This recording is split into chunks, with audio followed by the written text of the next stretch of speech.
பூசணிக்காய் சட்னி. 1/4 கிலோ பூசணிக்காய் எடுத்து அதோட தோலை சீவி துண்டு துண்டா வெட்டி வச்சுக்கோங்க.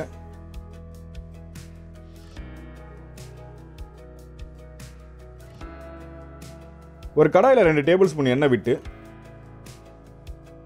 அதில் 1.5 டீஸ்பூன் உளுத்தம்பருப்பு, 1.5 டீஸ்பூன் கடலைப்பருப்பு, 3 பல் பூண்டை நறுக்கி போட்டுக்கோங்க.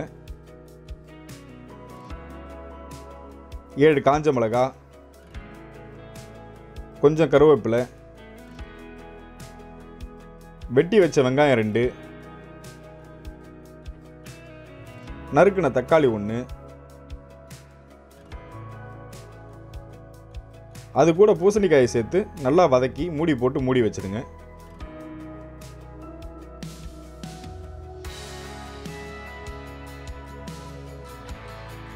அது வெந்த பிறகு கொத்தமல்லி, தேவையான உப்பு சேர்த்து நல்லா வதக்கிக்கோங்க.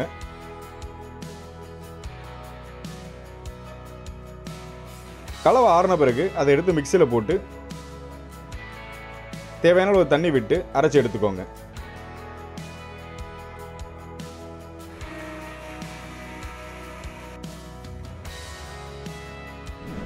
தாளிக்கிறதுக்கு ஒரு கடாயில் 3 டேபிள் ஸ்பூன் எண்ணெய் விட்டு அதில் 1/2 டீஸ்பூன் கடுகு, 1 டீஸ்பூன் உளுத்தம்பருப்பு, ஒரு காஞ்ச மிளகாய், கொஞ்சம் கருவேப்பிலை, கொஞ்சம் பெருங்காயத்தூள் போட்டு வதக்கி அந்த தாளிப்பை சட்னியின் மேலே ஊற்றணும்.